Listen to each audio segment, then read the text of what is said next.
신앙송 참 좋은 분야입니다.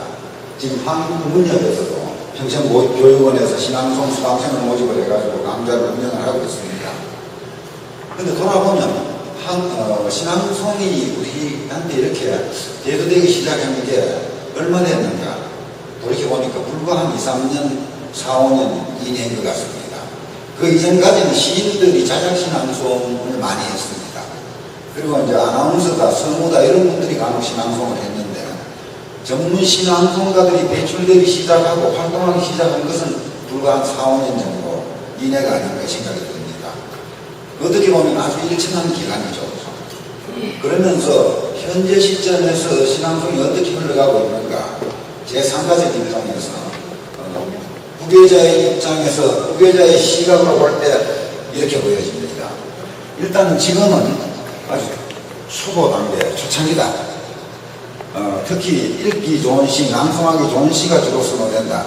그래서 누가 어느 대회에서 대상을 받았다 하면 그 시를 다른 사람들이 또 같이 낭송을 하고 따라하고 다른 대회에서 그런 시들이 많이 낭송이 되고 있고 아마 아직 그런 단계인 것 같습니다. 그런데 이 신앙송이 만약에 앞으로 정착이 된다면, 다시 말해서 예술의 한 장르로서 확실하게 정착이 된다면 지금 신앙송하고 계시는 전문가분들은 한국 신앙송 역사에 있어서 제1세대 낭송가가 될 겁니다. 그렇다면 지금 하고 계시는 이분들이 현재 좌표를 정확하게 짚고 앞으로 우리가 어떤 방향으로 나가야 될지를 한번 생각해 보는 게 좋지 않을까 이 생각이 좀 듭니다. 그래서 지금 시가 아까 말씀드린 것처럼 초보 단계다, 그리고 선호하는 시들이 있다라는 것, 이거는 아직까지 어떻게 보면은 아마추어 단계다라고 볼 수 있습니다. 프로가 되면은 시를 골라서는 안 되겠죠. 어떤 시든지 소화를 해낼 수 있어야 되고, 그리고 자기만의 목소리가 있어야 됩니다. 그래서 저는 그런 생각을 해봅니다. 시조창이 어쩌면 신앙송하고 사촌반일 수 있습니다. 근데 시조창은 오랜 역사를 가지고 있고 개발이 되어 왔었죠. 그 나름대로 이제 하나의 장르가 만들어졌습니다. 근데 시낭송도 적어도 앞으로 그런 이제 정착 단계에 들어가기 위해서는 낭송가 개성이 살아있는 독특한 그 자기만의 어떤 낭송법, 시조창을 할 때 창법이 있듯이 시낭송에도 자기만의 낭송법이 있어야 되지 않겠는가. 그리고 어떤 시든지 소화할 수 있다라는 것.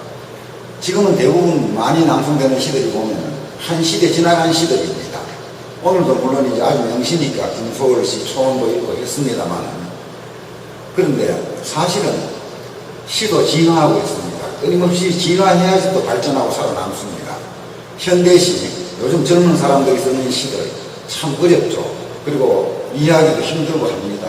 근데 전문 낭송가라면은 그런 시들조차 느끈하게 소화시키고 또 그걸 전달이 될 수 있도록 읽어내고 하는 게 필요하지 않을까.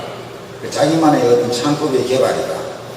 그런 것들. 그러면서 과거 지향적보다 미래 지향적으로 새로이 발표되는 젊은 사람들의 시, 이것을 나름대로 소화를 해서 낭송하는 게 필요하다 이 생각이 좀 듭니다.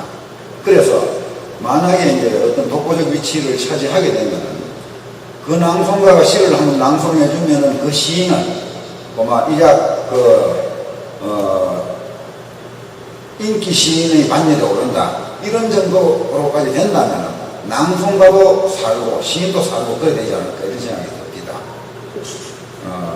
그래서 첫째 제가 이제 말씀드린 게 어떤 창법의 문제, 그 다음에 앞으로 이제 이게 제가 아마추어 단계에서 프로 단계로 넘어가야 되는 문제, 그런 얘기들을 제가 좀 하고 싶습니다. 그리고 그 다음 문제, 요건 얘기를 조금 장황하게 해야 될 것 같은데, 신앙송이 이제 치유 쪽으로 방향을 잡아야 될 것이다. 요즘 흔히들 얘기하는 힐링. 오늘도 우리 이성훈 국장이 잡은 테마가 그랬죠. 힐링이는 필링이는 힐링이었나. 그랬죠. 자, 힐링이 왜 이제 얘기가 될 수 있느냐는 이렇습니다. 힐링이라 했을 때 아마 HEALING 이렇죠. 그죠? 치유한다. 그게 L 대신에 R을 넣으면 뭡니까? HEAR 하면 히어, 듣다 이런 얘기죠. 듣다라는 동사입니다. 그리고 그 HRE 하면 여기다, 히어, 여기, 이 장소 뭐 이런 얘기가 되죠. 그러면 신앙송은 이렇게 볼 수 있습니다. 일단 특정한 장소에서 듣는다라는 거죠. 신앙송가 바로 앞에서 들을 수도 있고 혹은 화면을 통해서 들을 수 있고 듣는다라는 거하고 전부 이제 연결이 되는데, 그러면서 들으면서 어떤 특정한 장소에서 들으면서 치유된다, 치유받는다 라고 봤을 때 그 세 가지 나눠서 연결이 됩니다. 힐링이다, 그 다음에 희열이다, 희어다, 이게 연결이 되죠. 그죠? 연결이 되는데, 쇼펜하우어라는 철학자는 이렇게 얘기했습니다. 모든 예술은 음악의 상태를 동경한다. 모든 예술은 음악의 상태를 동경한다. 이건 다른 말로 하면 어떻게 되느냐 하면, 예술 중에서 가장 근원적인 예술이 음악이다, 이런 얘기입니다. 음악은 원시시대 때 무속신앙에서 그 무녀들, 무당들이 춤추면서 노래 부르면서 했던, 거기서부터 무용과 노래와 이런 것들이 출발을 하죠. 그 뒤에 분화대가 나오는 것들이 이제 시골이었습니다. 그래서 왜 음악의 그 진료는 뭡니까? 소리죠. 소리입니다. 신앙송도 뭐로 합니까? 소리로 하죠. 자, 소리는 그렇게 보면은 어떤 예술의 진료, 물질적 재료들보다도 가장 더 근원적이다, 이렇게 볼 수 있습니다. 소리. 왜 소리가 근원적입니까? 이렇습니다. 소리는 직접 전달되기 때문에 그렇습니다. 직접 전달된다. 자, 어린아이들 그 산모의 뱃속에 있을 때 태아도 소리를 듣는다 그럽니다. 그래서 태교 음악이 있죠. 뱃가죽을 통해서 소리가 들어가서 그 어린아이의 정서 형성에 영향을 준다는 얘기입니다. 그리고 소리는 이제 내질에 따라서 공기 중에서 전달되는 속도, 물 속에서 전달되는 속도, 이게 다 다릅니다만, 그럼에도 불구하고 우리가 들을 수 있는 소리는 어떤 한계가 있습니다. 아주 작은 소리를 못 듣습니다, 인간은. 자, 나무에 싹이 트는 소리, 나뭇잎이 자라 나오는 소리 우리는 못 듣습니다. 너무 작은 소리죠. 아주 큰 소리 우리도 못 듣습니다. 자, 우주가 운행하는 소리들, 달이 움직이는 소리, 해가 움직이는 소리, 이런 거 우리 못 듣습니다. 아주 큰 소리 인간은 못 듣고 아주 작은 소리도 못 듣습니다. 가청범위라는 게 있습니다. 그죠? 인간의 청력으로 들을 수 있는 소리의 한계라는 게 있죠. 그 한계 중에서 가장 높은 음과 낮은 음 사이를 오가면서 인간에게 영향을 줄 수 있는 게 바로 음악입니다. 그리고 신앙송은 신은 눈으로 읽어서 우리한테 전달되어야 됩니다. 눈으로 읽으면 머릿속에서 그림이 한 번 더 그려지고, 그리고 이제 우리가 이해를 하고 전달되는데, 신앙송은 바로 목소리로 낭송을 하고 귀로 바로 전달이 됩니다. 그렇기 때문에 직접적인 거죠. 영향을 많이 줍니다. 그러면서 그 치료 효과라는 것은 첫째는 신앙송가 자신들한테 치유 효과가 있을 겁니다. 어떤 한편의 시를 충분히 이해를 하고 혼자 조용히 앉아서 심취하면서 그 시 세계 속에 들어가서 자기만의 목소리로 낭송을 해 들어갈 때 자기 마음이 정화되는 걸 느낄 수 있을 겁니다. 그리고 그 시 낭송을 듣는 사람들이 영향을 받고 치유가 됩니다. 이건 분명합니다. 치유 효과가 있다는 건 분명하죠. 그런데 시치료에 대한 거는 이미 얘기가 좀 되고 있습니다. 우리 국내도 한 10여 년쯤 전부터 얘기가 시작했고, 대학원 석사 과정에서 문학치료 이런 게 생긴 데가 국내에 한 두 군데 있습니다. 그리고 치료를 일부 사람들이 모여서 공부하고 하는 게 있습니다. 아주 도입 단계입니다. 아주 첫걸음이죠. 미국 같은 경우는 1950년에 이미 시치료가 라는 말이 생겼습니다. 생기고 시치료학회라는 게 만들어져가 매년 이제 미국 그 넓은 지역을 돌아다니면서 학회를 하고 논문 발표를 하고 연구를 하고 있죠. 그 다음 미국은 또 정부에서 뒷받침을 해주고 있습니다. 세계에서 대체의학에 대한 연구를 가장 잘 뒷받침해주는 데가 미국입니다. 그런데 미국에서의 대체의학은 바로 신앙송이다, 독서치료다, 이런 것들이 다 거기 포함됩니다. 그것뿐만이 아니고 한의사다, 그 다음 요가, 이런 것까지 다 대체의학에서 인정해주는 자격들입니다. 한국에서는 한의사 하면 서양의사하고 똑같은 자격을 주고 있는데 미국 같아서는 그렇지 않다라는 거죠. 그래서 치료는 이만큼 와 있는데 신앙송도 앞으로는 치료 혹은 치유 쪽으로 가야 되지 않겠는가. 그렇다면 이제 과제가 더 많아집니다. 그죠? 첫째, 지금 전문 신앙송가들은 일시엘의 낭송가로서의 책임을 다하기 위해서 자기만의 어떤 낭송법의 개발, 그 다음에 젊은 시들의 소화, 뭐 이런 것들이 있으면서 동시에 시치료하고 연결시키는 작업들.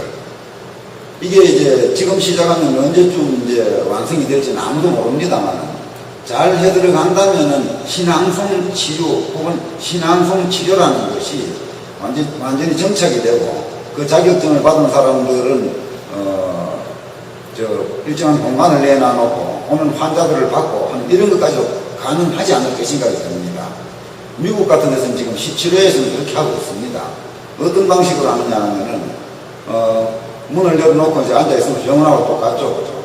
일단 마음에 그 병이 있는 사람들, 상처가 있는 사람들 찾아옵니다. 오면 상담을 통해서 맨 처음에 이제 시 처방을 해주고 시를 한번 읽어주고 또 시에 대한 해설을 해주고 집에 가서 일주일 동안 읽고 온나라. 그러니까 그 다음에 또 읽고 오면 또 다른 시를 주고 또 얘기를 하고 어떨 때는 그 다음에 또 시를 써가오라 해가 그 시까지 얘기도 하고 그렇게 합니다.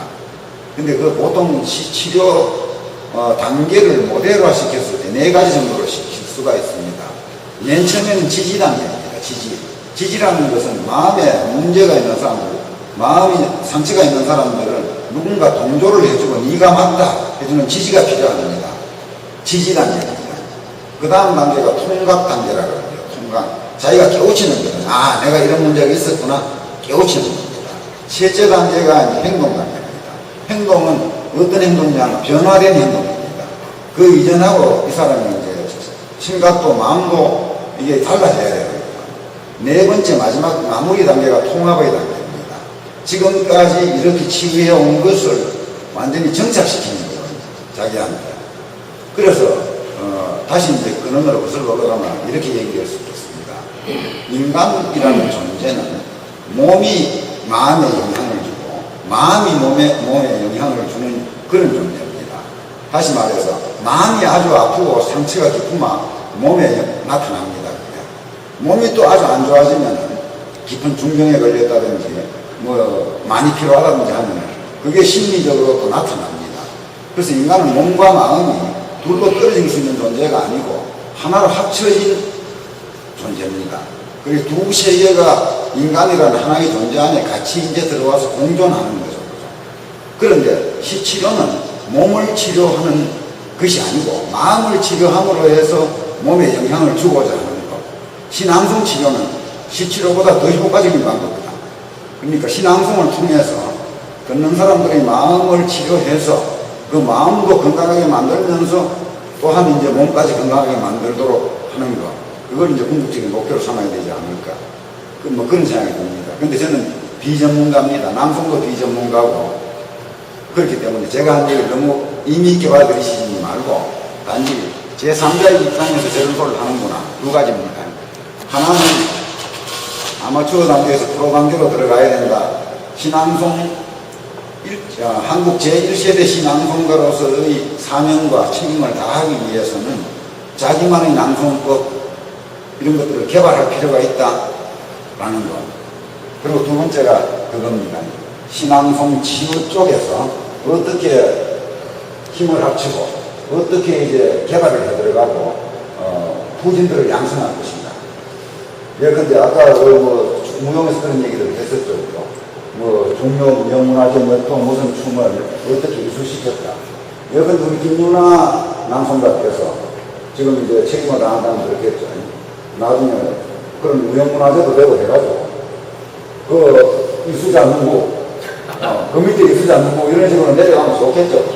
윤활유, 뭐 조정성 교육 이런 게 또 그렇게 되기 위해서는 결국 필요한 게 이제 자기만의 낭송법, 누구도 흉내낼 수 없는 거, 뭐 이런 것들이 필요하지 않을까 그런 생각을 합니다.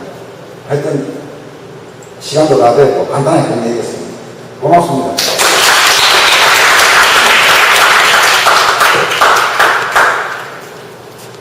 아, 부지장 좀.